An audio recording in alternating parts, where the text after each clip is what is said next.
Bienvenue dans Akibapla, le podcast local à l'accent chantant pour cultiver le bien-être et la joie de vivre au quotidien.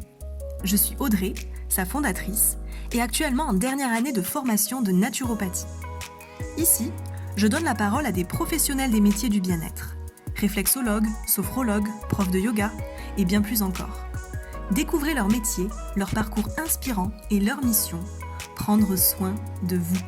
Avez-vous remarqué que parfois, des douleurs corporelles ou des tensions musculaires reviennent régulièrement au même endroit dans votre corps? Vous est-il déjà arrivé de ressentir des peurs irrationnelles ou de l'angoisse? Mon invité du jour, Jacques Denis, l'affirme, notre corps nous parle. Kinésithérapeute, prof de kendo et thérapeute corporel et émotionnel, à plus de 70 ans, Jacques est un passionné du vivant et dispose de plusieurs cordes à son arc pour accompagner les personnes en toute bienveillance. Quels sont les liens entre les émotions et le corps? Comment peut-on être à l'écoute de ce que le corps a à nous dire? Jacques nous répond. Bonjour Jacques, merci d'avoir accepté cette invitation dans Akibapla. Je suis ravie de réaliser cet épisode avec toi. Est-ce que tu aurais quelques mots pour te décrire? Me décrire, alors, écoute, tu as dit dans l'introduction, j'ai 70 ans, passé même, presque 72. J'ai un parcours assez particulier, parce que j'ai fait plein de choses avant d'être kiné. J'ai été assistant social, j'ai été éducateur de rue, j'ai même été électricien à un moment donné. Et voilà, donc c'est toutes ces expériences professionnelles et personnelles qui m'ont amené à me poser des questions sur sur la santé et pourquoi on était malade et comment on pouvait essayer d'être au plus près de la personne pour l'aider à aller mieux. Voilà. Ok, et on va revenir après sur ton parcours. Pour les non-initiés, est-ce que tu peux nous présenter rapidement ce qu'est le kendo? Oui, alors le kendo. Kendo, c'est un art martial qui vient du Japon. C'est l'escrime japonaise qu'on pratique en armure avec des sabres en bambou, qui s'appellent des shinai. Ce sont des assauts, hein, comme l'escrime occidental. Voilà, donc pourquoi le kendo? Parce que en fait, il y a des valeurs importantes qui sont accrochées au kendo. La sincérité, hein, les assauts doivent être sincères, l'honnêteté, le respect vis-à-vis de la personne avec qui on combat, parce qu'en fait, on dit pas un adversaire en kendo, on dit un aïté, un partenaire. Partenaire parce que c'est celui qui nous fait progresser dans notre pratique. C'est grâce à lui qu'on peut progresser. Tout seul, ça sert à rien. Kendo, ça se fait à deux. Voilà, donc il y a tout un tas d'engagement. L'engagement aussi est important. Hein, il faut s'engager avec beaucoup de sincérité et de la courtoisie, et puis avoir envie de progresser tout le temps. Tout le temps, tout le temps. Il n'y a pas d'âge pour commencer, puis il n'y a pas d'âge pour l'arrêter non plus, le kendo. Voilà. Merci. Donc tu disais tout à l'heure que tu as eu plusieurs métiers. Est-ce que tu peux nous parler maintenant de ton parcours? Pourquoi tu as changé de voie et décidé de devenir kiné, puis d'aller plus loin en ajoutant un petit peu cette casquette de thérapeute corporel et émotionnel? Oui, alors bon, d'abord j'ai eu un parcours scolaire un petit peu chaotique, hein, parce que c'était pas trop mon truc. Donc j'ai fait un CAP d'électricien, mais à la fin du CAP, je voyais bien que c'était pas trop mon truc non plus d'aller bosser sur des chantiers, en usine, je me le sentais pas trop. J'ai eu la chance à cette époque-là, on avait des ponts possibles de passer un bac, donc j'ai passé un bac électrotechnique. Mais c'était pareil, on restait toujours un peu dans la technique et moi j'avais entre-temps fait un BAFA, m'occuper d'enfants, de jeunes et tout ça. Et j'étais plus intéressé par l'humain en fait que par les interrupteurs. Donc, euh, donc j'ai voulu faire une formation d'assistant social parce que j'avais rencontré au cours d'une colonie de vacances un jeune qui était assistant social, qui faisait cette formation, et que j'avais trouvé vraiment très intéressant, très ouvert. Et je me suis dit, tiens, voilà, peut-être c'est une voie qui pourrait être intéressante pour moi. Donc j'ai été admis dans un institut de formation de travailleurs sociaux à Poitiers, qui faisait exceptionnellement, ça n'existe plus maintenant, qui faisait une formation commune, assistant social éducateur. Donc ce qui m'a permis de m'ouvrir aussi au monde de l'éducation spécialisée. Donc j'ai passé mon diplôme d'assistant social, j'ai travaillé sur un secteur un peu difficile là, dans les premières années. Et puis après, vraiment, je sentais que c'était vraiment le travail au plus près de la population et des jeunes qui m'intéressait le plus. Donc j'ai postulé pour un poste dans une équipe d'éducateurs spécialisés en prévention dans la rue. Donc là, donc j'ai fait ça pendant plusieurs années aussi. J'ai touché un peu à l'éducation éducative en milieu ouvert dans les familles.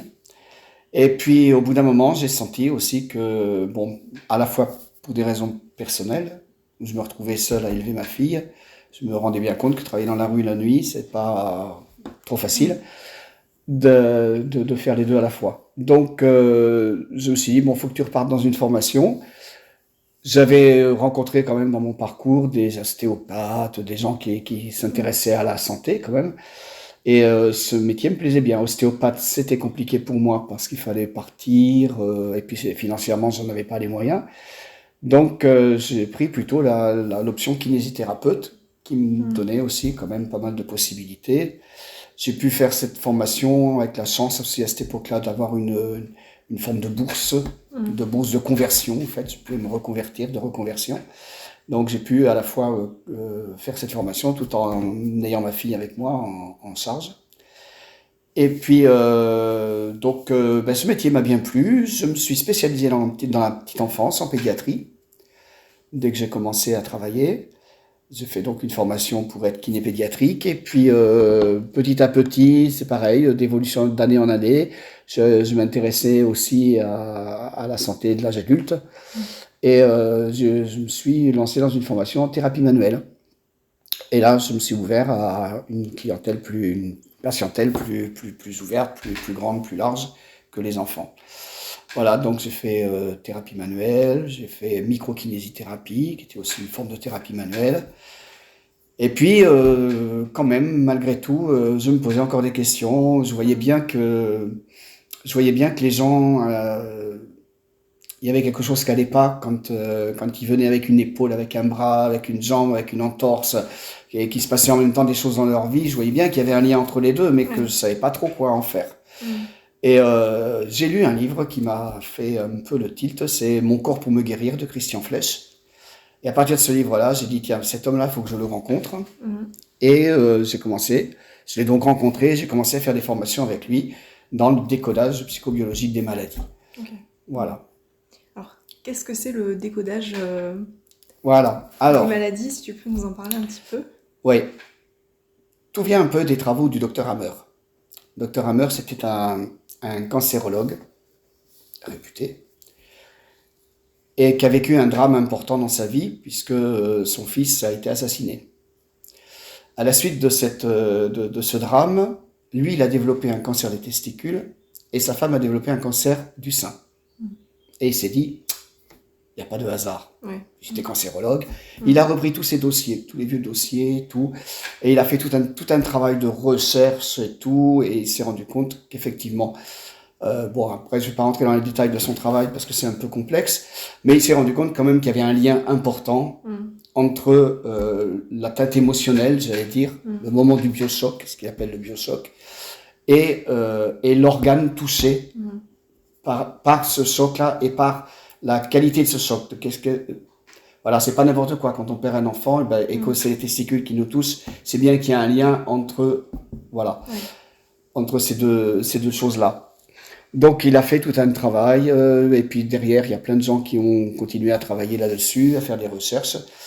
Et donc, le décodage biologique des maladies, c'est essayer de décoder à partir d'un organe malade quel a été l'événement, le choc, qui a pu faire en sorte que le corps prenne ce relais pour pouvoir soulager la personne. Ça ne la soulage pas nécessairement, mais ça soulage le stress que le corps a subi. Voilà. Donc, évidemment, quand on fait un cancer du foie, c'est pas une bonne idée pour la personne. Par contre, c'est une bonne idée pour le foie. Oui. Parce que lui, c'est une solution biologique pour lui, pour régler un conflit qui n'a pas été réglé autrement. Donc ça permet de remonter à la cause un peu de... Voilà. L'idée, c'est de remonter au biochoc. Ouais. Hein? Quel a été le choc qui fait qu'à un moment donné... Alors, le biochoc, il y a une définition assez précise. Hein? C'est un choc d'intensité dramatique, subite, sans solution immédiate. Voilà. Hein? Et qu'on vit seul, dans la solitude. Voilà. Et là, donc, il se passe quelque chose à l'intérieur du corps. S'il n'y a pas d'évacuation possible dans les 6 mois qui suivent, c'est le corps qui prend le relais. Voilà. Par un organe tout à fait en accord avec la qualité du biochoc. Donc ça, c'est un peu relié aussi peut-être à la médecine chinoise et au fait que, par exemple, le foie peut être lié à telle émotion ou... Tout à fait. Ouais. Tout à fait, certainement. Hein, il y a plein de liens après, et puis il y a plein de médecines qui se sont basées aussi sur ce type d'analyse-là. Hein. Voilà. Mais la médecine chinoise, après, travaille sur des méridiens, hein, sur des méridiens énergétiques. Nous, on travaille plus sur chercher l'émotion du biochoc pour revivre cette émotion-là et arriver à soulager. Tu dis que le corps nous parle, nous envoie des signaux, mais parfois il y a des personnes qui sont coupées de leurs sensations corporelles, qui font pas attention, ou aussi des gens qui sont coupés de leurs émotions. Donc comment on fait dans ce cas-là pour écouter son corps ou ses émotions si on est coupé en fait? Bah, c'est plus compliqué, hein. C'est plus compliqué. Mais c'est sûr. Après, tu sais, ce qui est important, c'est l'approche auprès de la personne.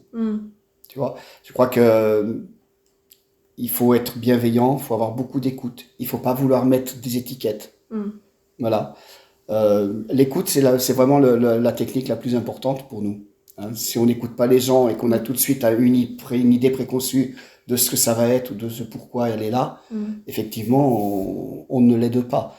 Donc, je crois que voilà, même les personnes qui sont coupées de leur corps ou coupées de leurs émotions, si on est vraiment dans l'écoute de ce qui se passe, on peut les aider. Comment ça se passe une séance de thérapie corporelle et émotionnelle? En séance de thérapie, je fais pas ni de massage ni de travail énergétique quand c'est une séance de thérapie. Sur une séance de thérapie, on utilise on discute avec la personne, on utilise des protocoles qui sont souvent issus de la PNL. Hein, pour amener la personne à revivre un peu le moment hein, et qu'elle le vive à l'intérieur de son corps. Donc programmation neurolinguistique pour les gens qui ne savent pas. Ouais, c'est ça, ouais. Pour le vivre à l'intérieur de son corps. Ce qui est important, hein, quand tu fais faire un protocole, c'est de laisser la personne vivre ce qui est en train de se vivre là, dans ce moment-là. Et c'est toujours pareil, ne pas penser pour l'autre. Ne pas mettre tout de suite des a priori sur ce qui va se passer. Voilà. Il faut laisser vivre ce qui est en train de se vivre. Des fois, des émotions viennent, des fois, elles viennent pas. Si elles viennent pas, peut-être le protocole n'est pas adapté. Ça vient jamais de la personne, ça vient toujours du thérapeute. C'est au thérapeute de s'adapter à ce qui est en train de se passer. Hein. Donc, oui, quand tu dis ils sont coupés des émotions, il y a des gens qui se sont coupés de leurs émotions pour pas souffrir. Voilà. Et il faut écouter ces gens-là, il faut essayer d'aller plus loin avec eux. Des fois ça marche, et puis des fois ça marche pas. Hein. Est-ce qu'on peut revenir sur le lien ou les liens qu'il peut y avoir entre le corps et les émotions, pour être sûr que voilà, tout le monde comprenne bien les liens qu'il peut y avoir entre les deux? Ok, alors on dit entre corps et émotion, et peut-être on va partir de émotion et corps. Exactement. Hein. Et l'exemple le plus flagrant, c'est la peur. Vous avez peur, et le cœur s'accélère, des suées, souvent de la diarrhée. Hein, voilà, donc votre corps il répond à une émotion importante. Hein, voilà, donc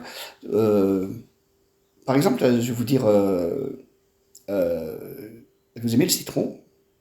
Pas trop. Pourquoi? Parce que c'est un peu acide. Ça fait quoi là? Voilà.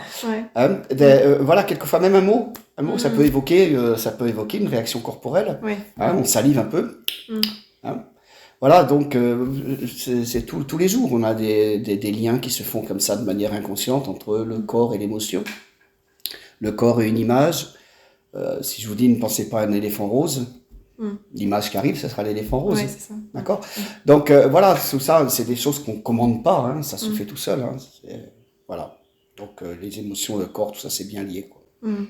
Et donc les émotions peuvent s'inscrire dans le corps, c'est ce que tu disais tout à l'heure. S'il y a eu un biochoc, justement. Alors voilà, si l'émotion est forte, ça crée un stress important, et c'est ce stress qui s'inscrit. Alors, dans un premier temps, il s'inscrit peut-être pas tout de suite. Il va, et là on rentre dans les travaux du docteur Hammer, il va s'inscrire dans une zone particulière du cerveau. D'accord. Hein, mais là, bon, on ne rentre pas dans les détails, c'est vraiment très complexe. Et si c'est pas résolu, alors c'est cette zone-là ça crée une petite inflammation dans une zone particulière du cerveau. Et cette inflammation-là qui va ressurgir sur l'organe. D'accord. Après. Hein. Donc c'est des zones très très très très bien déterminées par le docteur Hammer, en fonction en plus des étages du cerveau. Et donc c'est comme ça que ça agit. Donc, mais par contre, si on arrive à liquider le stress avant même qu'il ait agi sur le cerveau, sur le corps, et ben effectivement le cerveau peut l'évacuer. Alors il va l'évacuer de manière différente, enfin selon souvent on peut uriner plus par exemple, ou voilà, évacuer l'eau que ça a provoqué. Si une personne a vécu justement un choc important, comment on fait, enfin qu'est-ce qu'elle devrait faire pour éviter que ça s'inscrive après dans le corps? En parler. D'accord. En parler. Il faut qu'elle rencontre des gens, qu'elle ne le garde pas pour elle, parce que le biochoc, c'est vécu dans la solitude. C'est bien inscrit comme ça. Si on n'en parle pas, si on ne le partage pas, si on n'en fait pas quelque chose, ben on le garde. On le garde et c'est le corps qui prend le relais. Hein? Donc on dit qu'un bonheur partagé se multiplie par 2. Hein? Un malheur partagé se divise par 2. C'est une belle formule. Voilà, donc je crois que c'est vraiment la meilleure des solutions, c'est encore de ne pas garder pour soi, quoi. J'imagine que dans ta pratique, tu as vu énormément de monde. Est-ce qu'il y a un cas dont tu aimerais parler qui montre bien ce lien entre corps et émotion et voilà ce qu'on peut en faire? Oui, je peux te donner un exemple assez simple, c'est celui de l'entorse de la cheville. En fait, un patient qui vit depuis plusieurs mois une situation inconfortable, où il sait qu'il n'a pas pris la bonne direction, dans le cadre de son travail, mais aussi un petit peu dans le cadre familial. Il sait que c'est pas sa voie là où il est pas bien et tout.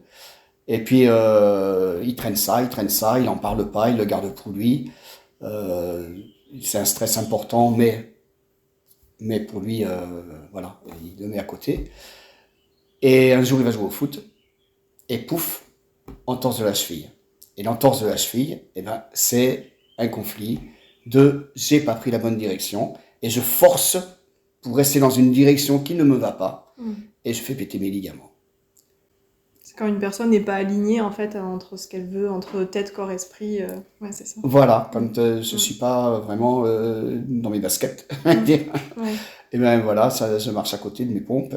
Et tout ça, c'est des expressions qui sont intéressantes. Souvent, c'est une petite diversion, mais souvent la première phrase que les gens te donnent quand ils arrivent, c'est la phrase clé de ce qui est en train de se passer. D'accord. Voilà. Et quand quelqu'un te dit je marche à côté de mes pompes, tu sais où il faut aller chercher. Alors ça ne veut pas dire que tu vas c'est ça, mais ça te donne une indication sur où est-ce qu'il faut aller chercher le... Voilà. Alors bon, il y a des expressions, j'en ai plein de dos, voilà, des choses comme ça. Bon, c'est tellement bateau maintenant que ça, on peut... faut se méfier de ce qui est trop facile. Voilà. Trop étiquette facile, c'est pas, faut s'en méfier, parce que souvent, on est à côté de la plaque. C'est intéressant à côté de la plaque. Hein. C'est ça. Voilà. Et donc, dans ta posture de thérapeute, dans ton rôle de thérapeute, qu'est-ce que toi, tu veux transmettre particulièrement à tes clients, aux patients qui viennent te voir? Alors, veux transmettre, c'est peut-être pas exactement l'expression que j'emploierais, mais ce qui peut se transmettre de façon peut-être même inconsciente, c'est le non-jugement. Le non-jugement, ça veut dire que les gens, ils peuvent exprimer ce qu'ils ont envie d'exprimer. Derrière, il n'y a pas de jugement, il n'y a qu'une écoute bienveillante. Et quand les gens sont confrontés à ça, ce qui n'est pas toujours la réalité dans la vie quotidienne, eh bien, peut-être ça peut leur apporter aussi cette valeur-là, se dire qu'effectivement, qu'est-ce que c'est bien de pouvoir parler sans être jugé.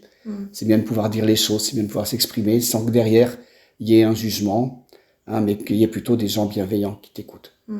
Et c'est peut-être ça qui peut débloquer aussi derrière des choses, le fait d'avoir été écouté sans avoir eu Tout à de fait, jugement. Ouais.